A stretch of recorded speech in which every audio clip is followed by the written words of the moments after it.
पति पत्नी का रिश्ता कितने जन्मों तक रहता है। पति पत्नी वीडियो को जरूर देखें। हमारे YouTube चैनल पूनम सिकवाल पर आप सभी का स्वागत है दोस्तों। अगर आप इस चैनल पर नए हैं तो आप इस चैनल को सब्सक्राइब जरूर करें। इस चैनल पर आप लोगों के लिए हम रोचक कहानियाँ, रहस्यमयी कहानियाँ और धार्मिक कहानियाँ लेकर आते हैं। इस कहानी को पूरा सुने, बहुत ही रोचक कहानी है दोस्तों। भगवान विष्णु ने बताया पति पत्नी का रिश्ता कितने जन्मों तक रहता है।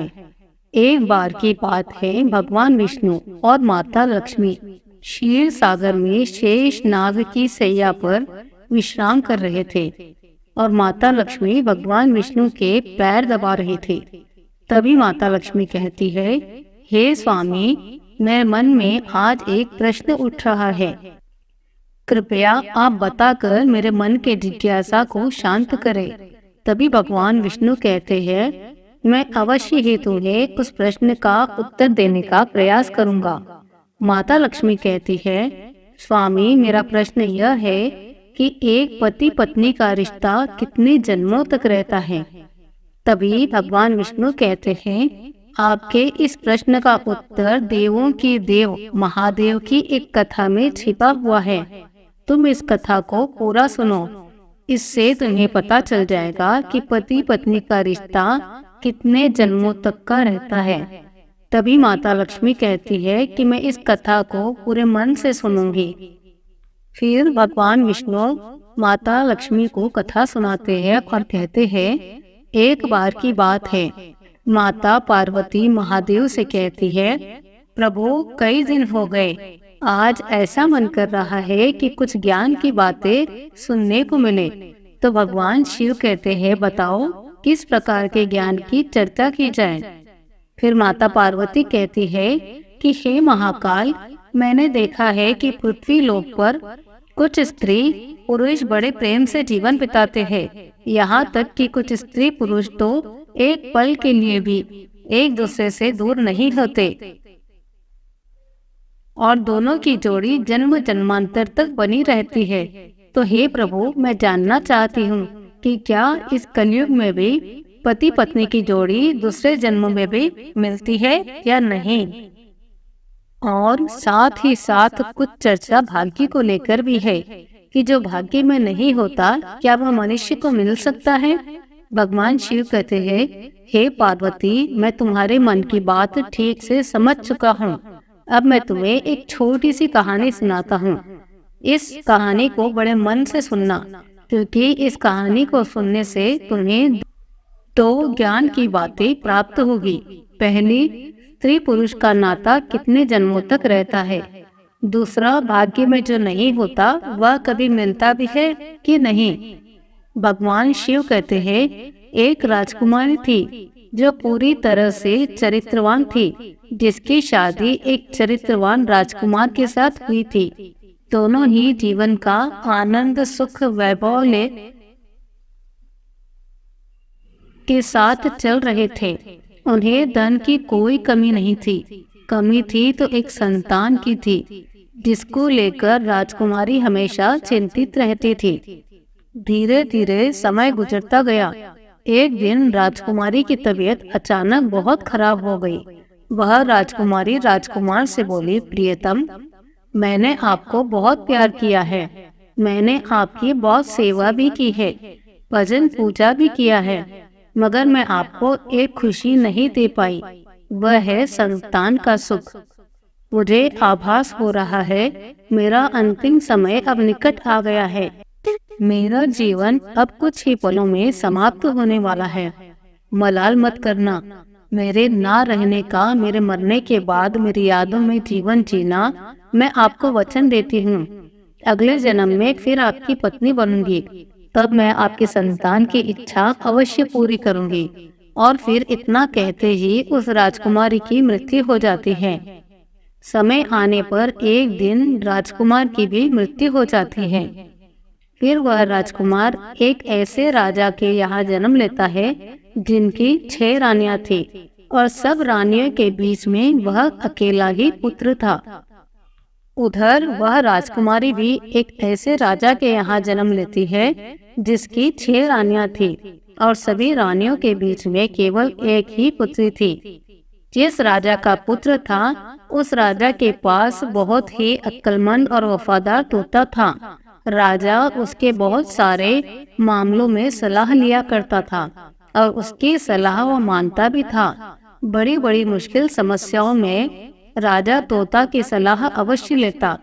फिर एक दिन राजा ने उस तोते को बुलाया और तोते से कहा कि मैं तुम्हें एक बहुत बड़ी जिम्मेदारी सौंप रहा हूँ जो तुम्हें पूरी करनी है। तो तोते ने कहा, हुक्म कीजिए महाराज, मैं आपके लिए कुछ भी कर सकता हूँ। तो राजा ने कहा, तुम जानते हो कि मेरा एक ही बेटा है और मैं अपने बेटे के लिए कैसी बहू चाहता हूँ। तुम्हें ढूंढकर ऐसी ही बहू लानी है।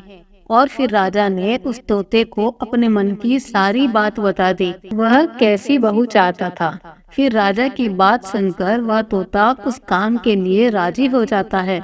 और फिर तोते ने राजा से कहा, महाराज, आप जैसी भी राजकुमारी चाहते हैं, आपके जैसी पे पसंद हो, आप एक पर्ची पर लिखकर मेरे पैर में वह पर्ची बांध दो और फिर आगे का काम आप मेरे ऊपर छोड़ दो।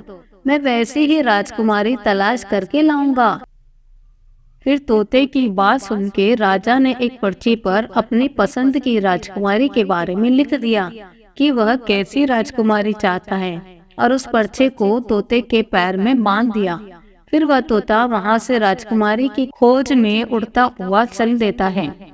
तब वह तोता एक पड़ोसी देश में पहुंचा जहां बहुत भारी बारिश हो रही थी। तो उसको एक जंगल में शरण लेनी पड़ी। उसको एक पुराना पेड़ मिल गया। इस पेड़ में खोखला था। वही उसको लगा कि वह उस जगह पर आराम करेगा। जैसे ही तोते ने उस पेड़ के खोखले के अंदर जाने के लिए सोचा, वैसे ही अंदर से एक आवाज आई, तुम अंदर नहीं घुसना, नहीं तो तुम अंधे हो जाओगे। तोता ऐसी डरावनी बात सुनकर उस पेड़ के खोखले के अंदर नहीं घुसा और पेड़ की जड़ के पास एक टहनी उग रही थी, उस पर बैठ गया और बारिश खत्म होने का इंतजार करने लगा। बारिश बंद होने के बाद उस खोखली जगह में से एक मैना निकली और आकर तोते के पास बैठ गई। फिर दोनों बहुत देर तक बातें करते रहे। इस बीच तोते ने मैना को सारी बात बताई कि वह कहाँ जा रहा है। फिर तोते की बात सुनकर वह मैना कहने लगी, आज की हमारी मुलाकात बहुत ही अच्छी रही। और फिर वह मैना तोते से आगे कहती है, आप अपने मालिक के प्रति जितने वफादार हैं, मैं भी अपने मालिक के प्रति उतनी ही वफादार हूँ। आप अपने राजा के बेटे के लिए एक ऐसी राजकुमारी की तलाश कर रहे हैं जो उसके अंदर सभी गुण हो, तो मैं भी अपने राजा की बेटी यानी राजकुमारी के लिए ऐसे ही राजकुमार की तलाश में निकली हूँ जिसके अंदर सारे गुण हो। फिर वह तोता कहने लगा, हमारे राजा का कहना है कि हम ऐसे घर की राजकुमारी लेकर आएंगे जिस राजा की 6 रानियां होंगी, क्योंकि हमारे राजा की भी 6 रानियां हैं। तो मैना कहने लगी, अब तो बात बन ही जाएगी, क्योंकि तुम्हारे राजा की भी 6 रानियां और हमारे राजा की भी 6 रानियां। तुम्हारे राजा का राजकुमार एक है और हमारे राजा को केवल एक राजकुमारी। तुम्हारे राजा का राजकुमार भी सर्वगुण संपन्न है और हमारे राजा की राजकुमारी भी सर्वगुण संपन्न है। इस प्रकार तोते ने मैना को राजकुमार की सारी पसंदीदा बातें बताई और उधर मैना ने तोते को राजकुमारी की सारी पसंदीदा बातें बतवाई। फिर वह तोता और मैना राजकुमारी के देश में आ गए, क्योंकि तोता मन में सोच रहा था कि मेरे मालिक का सपना पूरा हो जाएगा, उनकी ख्वाहिश पूरी हो जाएगी। क्योंकि वह जैसी राजकुमारी के बारे में सोच रहे थे, वैसी ही राजकुमारी उनके लिए आज मुझे मिल गई। फिर भगवान शिव कहानी को आगे बताते हुए कहते हैं, हे पार्वती, इस प्रकार जब तोता और मैना उड़ते हुए राजकुमारी के महल में पहुंचे तो महल से एक नौकर ने उनको देख लिया। उन्होंने राजा को जाकर बताया कि महाराज, आपने मैना को जिस कार्य के लिए भेजा है उसने आपके साथ बहुत ही बड़ा विश्वासघात किया है। वह राजकुमार की तलाश में कहीं नहीं गई, वह तो एक तोते के साथ घूम रही है। मैंने उस तोते के साथ घूमता हुआ अपनी आंखों से देखा है और आपकी बात तो पूरी तरह से भूल गई है। आपकी आज्ञा का उल्लंघन किया है। जब राजा ने अपने नौकर से ऐसी बात सुनी तो वह क्रोध में आ गया और वह तोता और मैना दोनों को मारने का हुक्म देता है। जिस समय पर राजा ने तोता मैना को मारने की सजा सुनाई, यह बात मैना को मालूम पड़ गई और मैना ने तोते से कहा, हम दोनों की जान यहाँ पर खतरे में है। जितनी जल्दी हो सके हम दोनों को यहाँ से कहीं दूर भाग जाना चाहिए। जल्दी से यहाँ से उड़ो, वरना दोनों बेमौत मारे जाएंगे। इससे पहले कि राजा के तीर हमको मारे, चलो हम यहाँ से कहीं दूर भाग चलते हैं। फिर ऐसा सोचकर वह तोता और मैना वहाँ से बहुत दूर उड़ गए। राजा के नौकर उनको मारने गए तो वहाँ पर वह तोता और मैना दोनों भी उन्हें नहीं दिखाई दिए। फिर वह नौकर उस तोता और मैना को बहुत खोजा, किंतु उसे कहीं नहीं दिखाई दिए। फिर वह अपने आप को यह तसल्ली देते हुए वापस आ गया कि लगता है तोता मैना को शाही हुक्म का पता चल गया, इसीलिए वे किसी सुरक्षित जगह पर चले गए। अब तोता और मैना ने कुछ दिन तक इंतजार किया ताकि लोग उस बात को भूल जाएं। फिर उसके बाद में वे वापस महल आए और आकर के तोता राजा के दाएं घुटने पर और मैना राजा के बाएं घुटने पर आकर बैठ गई। फिर तोता मैना ने राजा से पूछा कि आप हमको क्यों मारना चाह रहे थे? हम तो आपके वफादार हैं, आपके महल के नौकर हमसे चलते हैं, इसीलिए उन्होंने आपसे हमारी बुराई की है। हम दोनों तो आपके लिए खुशखबरी लाए थे। हम दोनों तोता और मैना बड़े ही वीर बलशाली वाले राजा के नौकर हैं, जो अक्लमंद भी है और अमीर भी है। हमने आपके साथ हमेशा वफादारी की है। अब तोता और मैना अपने मन की बात बताते हैं और कहते हैं कि इस तोते के राजा के यहाँ 6 रानियां हैं और आपको भी 6 रानियां हैं। इस तोते के राजा के पास केवल एक बेटा है और आपके पास केवल एक बेटी है। हालांकि आप दोनों ने एक दूसरे को कभी नहीं देखा, पर आप दोनों को अपने बच्चों से एक दूसरे के बच्चों की शादी करानी चाहिए। उस राजा को ऐसी बहू चाहिए जैसी आपकी बेटी है और आपको वैसा ही दामाद चाहिए जैसा इस तोते के राजा का बेटा है। भगवान की कृपा से हम लोग आपके राज्य के बाहर एक जंगल में मिले और यह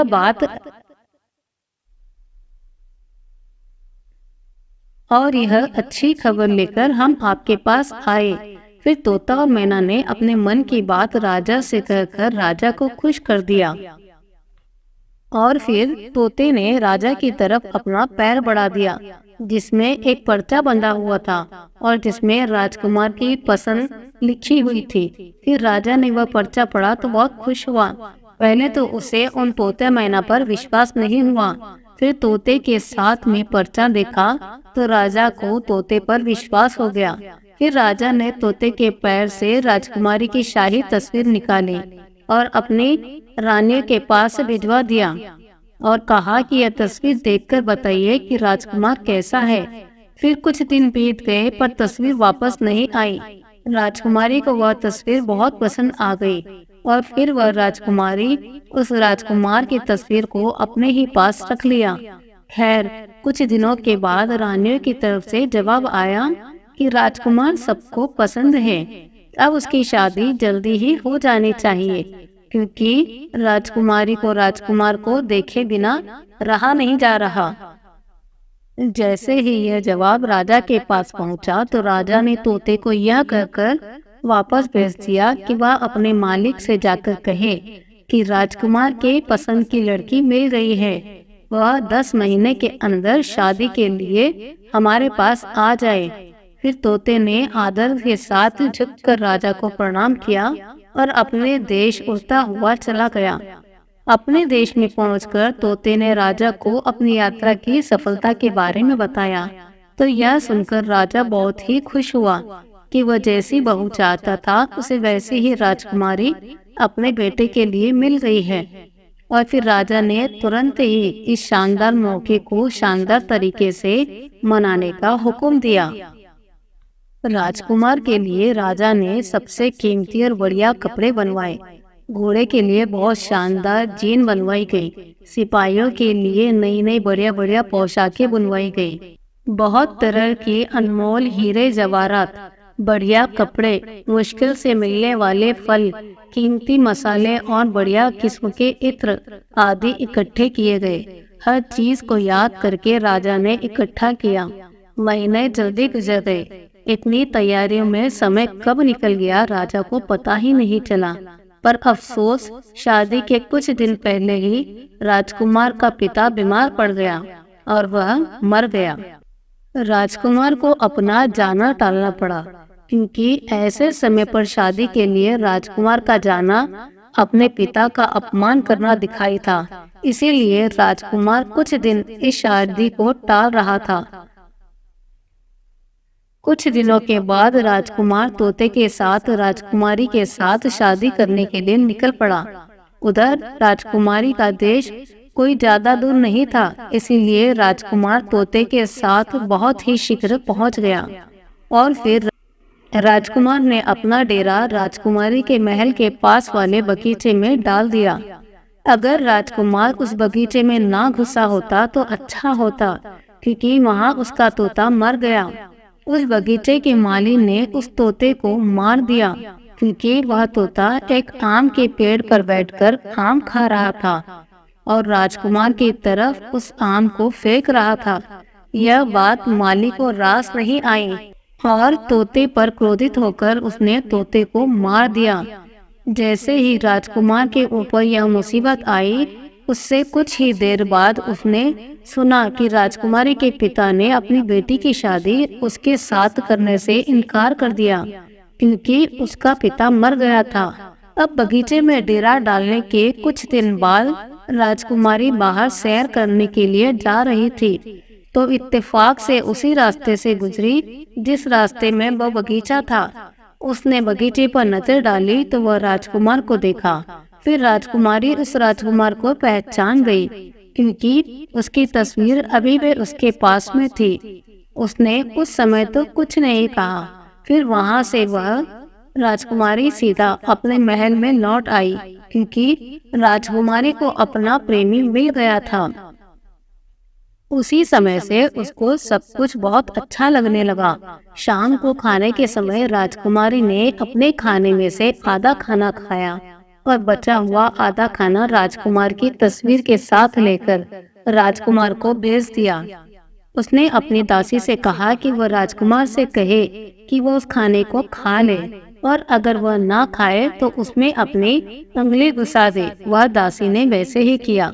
राजकुमार ने खाना नहीं खाया तो इस दासी ने उसको खाने की प्लेट में उंगली घुसाने के लिए कहा। जब उसने प्लेट में रखे चावल में अपनी उंगली घुसाई तो उसमें उसको अपनी तस्वीर मिली। उसने सोचा कि राजकुमारी तो मुझसे प्यार करती है। ऐसा सोचकर उसने अपने हाथ पोंछे और अपने हाथ साफ किए और राजकुमारी के नाम एक चिट्ठी लिखी। उसे उस दासी को देकर वापस भेज दिया। जब वह दासी राजकुमारी के महल में पहुंची तो राजकुमारी ने वह चिट्ठी तो पढ़ी, तो उसके मन में राजकुमार से मिलने की इच्छा जागरूक होने लगी। उसने आधी रात को अशर्फियों से भरा एक थैला लिया और उस बगीचे की तरफ चल दी जहाँ पर राजकुमार ठहरा हुआ था। तो राजकुमारी बोली, तुम आश्चर्य में मत पड़ो, मैं तुम्हें बहुत प्यार करती हूँ और इसीलिए मैं छिपकर तुम्हारे पास आई हूँ। मेरे पिता तुमसे मेरी शादी की इजाजत नहीं देंगे, तो चलो अपना घोड़ा तैयार कर लो और मुझे अपने साथ अपने देश ले चलो, जहाँ हमारा कोई कुछ नहीं बिगाड़ सकेगा। फिर वह राजकुमार और राजकुमारी दोनों एक ही घोड़े पर सवार होकर के राज्य के बाहर की तरफ चल दिए और वह एक ऐसे स्थान पर पहुंच गए जहां पर उनकी जान बहुत बड़े खतरे में पड़ गई। जिस नगर में वह पहुंचे उस जगह पर एक जादूगरनी रहती थी। उसकी भी एक बेटी थी। जैसे ही उसकी बेटी ने राजकुमार को देखा तो जादूगरनी की बेटी उस राजकुमार से प्रेम कर बैठी और उससे शादी करने की दृढ़ प्रतिज्ञा की। अब वह जादूगरनी मन में सोचने लगी कि शादी राजकुमार के साथ कैसी होगी। फिर उसने एक तरकीब सोची। फिर वह जादूगरनी की लड़की अपने मन में विचार करने लगी, आखिरकार मेरी शादी राजकुमार के साथ कैसे होगी। फिर उसने और उसकी माँ ने राजकुमार और राजकुमारी को अपने घर खाने पर बुलाने के लिए कहा और फिर अपनी बेटी की बात मानकर उस जादूगरनी ने राजकुमार और राजकुमारी को अपने घर बुलाया। जब राजकुमार और राजकुमारी उस जादूगरनी के घर पर खाना खाने के लिए गए तो राजकुमार को एक कमरे में बुलाकर जादूगरनी ने उसके गले में एक रस्सी का फंदा डाल दिया। फंदा डालते ही राजकुमार एक भैंसे के रूप में बदल गया और फिर पीछे वाले दरवाजे से जादूगरनी ने उस भैंसे को घर के बाहर एक सुरक्षित स्थान पर ले जाकर ठहरा दिया और उसके साथ में ही अपनी बेटी को भी भेज दिया। अब खाना खाने के बाद राजकुमारी राजकुमार को ढूंढने लगी, मगर वह भैंसा बन चुका था। वह उसे कैसे मिलता।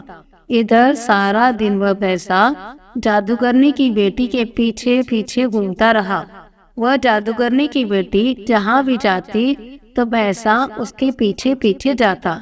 जब वह जादूगरनी की बेटी रात को भैंसे के गले से वह रस्सी का फंदा निकाल देती, जिससे वह राजकुमार बन जाता था और भैंसे का रूप खत्म हो जाता था।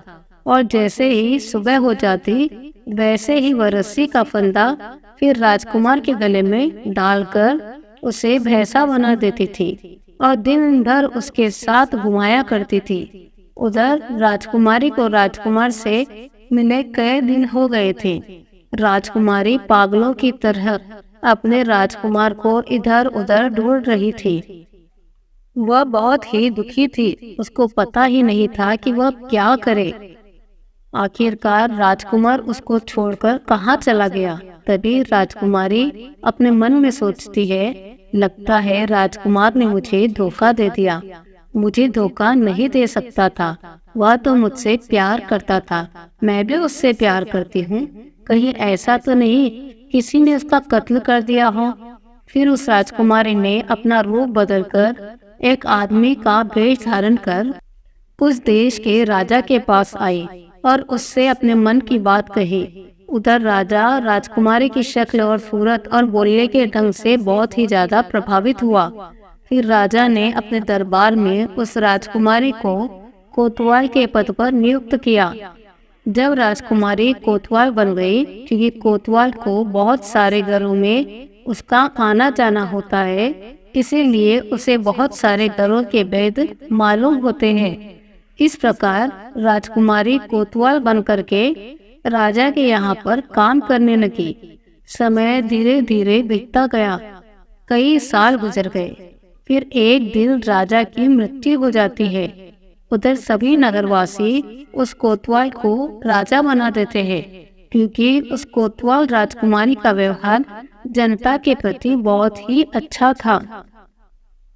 फिर एक दिन उसी नगर से एक व्यक्ति एक भैंसा बेचने के लिए उस राजा रूपी राजकुमारी के पास आया और राजा रूपी राजकुमारी ने उस व्यक्ति का भैंसा खरीद लिया। वह भैंसा बहुत ही काम का था। वह कभी भी खोई हुई चीज को सूंघ करके बता देता था। फिर एक दिन अचानक वह भैंसा कहीं गुम हो गया। फिर तो राजा ने उस नगर में सूचना भिजवा दी कि इस नगर में जितने भी भैंसे हो सबको यहाँ पर इकट्ठा किया जाए। उधर यह सूचना उस जादूगरनी के पास भी पहुंची। अब सभी नगर के भैंसे राजा के सामने एकत्रित हुए, मगर उस जादूगरनी ने अपना भैंसा, जो एक राजकुमार था, उस राजा के दरबार में नहीं भेजा। फिर जब सैनिकों ने राजा रूपी राजकुमारी को जादूगरनी के द्वारा अपना भैंसा ना भेजे जाने की बात बताई, तो राजा रूपी राजकुमारी एकदम से भड़क गई और उसने जादूगरनी से उस भैंसे को जबरदस्ती बुलवाया। उधर जैसे ही सैनिकों ने उस भैंसे के गले में पड़ी हुई रस्सी को जोर से खींचा, वैसे ही वह रस्सी उस भैंसे की गर्दन से निकल गई और रस्सी गर्दन से निकलते ही वह भैंसा जो था एक राजकुमार के रूप में परिवर्तित हो गया। फिर तो उस राजकुमारी रूपी राजा का सपना साकार हो गया और वह एकदम से उस राजकुमार के गले लग गई और उस जादूगरनी बुढ़िया को उस राजा रूपी राजकुमारी ने पकड़वा करके कारागार में डलवा दिया। फिर राजा रूपी राजकुमारी ने सभी नगरवासियों से कहा कि मुझे अपने राजकुमार से मिलने के लिए एक आदमी का रूप बदलना पड़ा था। मैं एक औरत हूँ, इसीलिए आज से आप सभी हमारे राजकुमार को अपना राजा और हमें अपनी रानी समझो। इस प्रकार सभी नगरवासियों ने खुश होकर उन्हें राजा और रानी घोषित कर दिया और उन्होंने उस राजकुमारी को रानी और उस राजकुमार को राजा स्वीकार किया।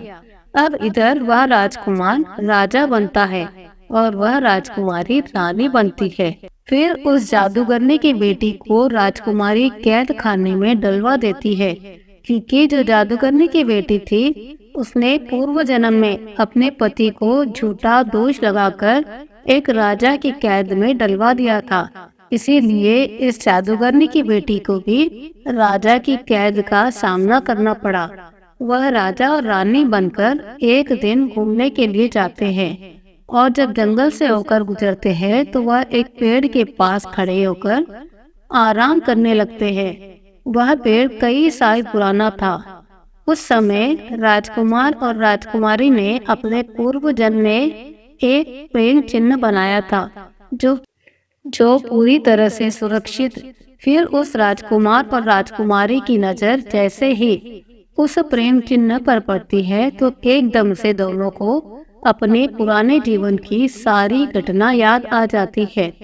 पुराने जीवन में पुराने जन्म की बातें याद आती है और उनके जीवन में एक खुशी की लहर दौड़ जाती है।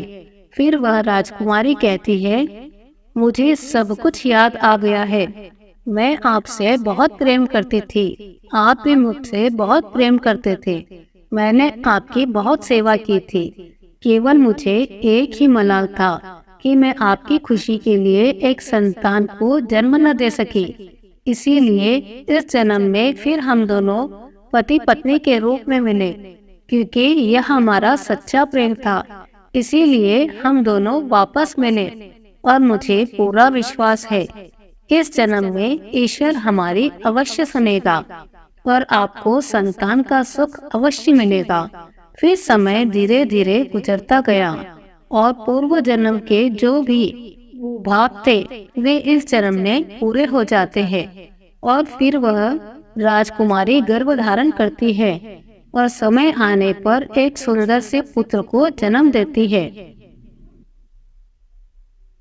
इस प्रकार एक पत्नी अगले जन्म में आकर अपने पति को भी प्राप्त करती है और पति की खुशी के लिए एक पुत्र रत्न को भी जन्म देती है। फिर आगे भगवान विष्णु माता लक्ष्मी से कहते हैं कि हे देवी, शिव जी पार्वती जी से कहते हैं कि हे देवी, इस कथा से ज्ञान की बात यह प्राप्त होती है कि यदि स्त्री पुरुष आपस में सच्चा प्रेम करते हैं और आपस में तनिक भी विरोध नहीं होता है, ऐसे पति पत्नी का रिश्ता जन्म जन्मांतर का होता है। वही अगर स्त्री पुरुष को धोखा देती है तो उसे भी धोखा मिलता है। यदि पुरुष स्त्री को धोखा देता है तो पुरुष को भी धोखा मिलता है। इसीलिए पति पत्नी का रिश्ता अटूट विश्वास का होता है। इसीलिए एक दूसरे के साथ विश्वास बनाए रखना चाहिए और जो स्त्री पुरुष विश्वास की डोर मजबूत रखते हैं वे 7 जन्मों तक पति पत्नी के रूप में मिलते रहते हैं और उनके पूर्व जन्म की शेष बची हुई इच्छाओं को भी भाग्य की देवी पूरा करती है। जिस प्रकार राजकुमारी को अपने अगले जन्म में वही राजकुमार पति के रूप में मिला, उसकी शेष बची हुई इच्छा जो संतान प्राप्ति की थी, फिर उसे अगले जन्म में संतान का सुख भी मिला। मित्रों, फिर आगे भगवान विष्णु माता लक्ष्मी से कहते हैं, हे देवी, इस कथा से दूसरे ज्ञान की बात यह प्राप्त होती है कि भाग्य में जो नहीं होता वह कभी नहीं मिलता, क्योंकि जादूगरनी की बेटी का चरित्र ठीक नहीं था। वह अपनी जादुई शक्ति के बल पर राजकुमार को हासिल करना चाहती थी, जो कि राजकुमार उसके भाग्य में नहीं था। इसीलिए वह उस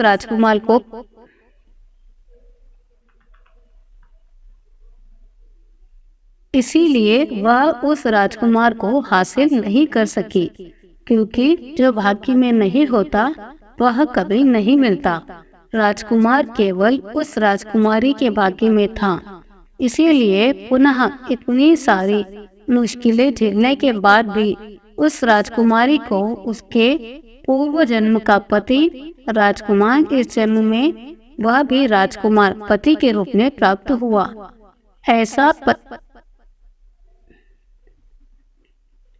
ऐसे पति पत्नी का रिश्ता जन्म जन्मांतर का होता है। इसीलिए इस रिश्ते में हर पति पत्नी को विश्वास बनाए रखना चाहिए और पूरी तरह से एक दूसरे के प्रति चरित्रवान रहना चाहिए। और जो चीज भाग्य में नहीं होती वह चाहे कितना भी प्रयास कर लो, वह प्राप्त नहीं होती। इसीलिए गलत रास्ता अख्तियार करके कभी भी प्रयास नहीं करना चाहिए, अन्यथा इसके गलत परिणाम भुगतने को मिलते हैं।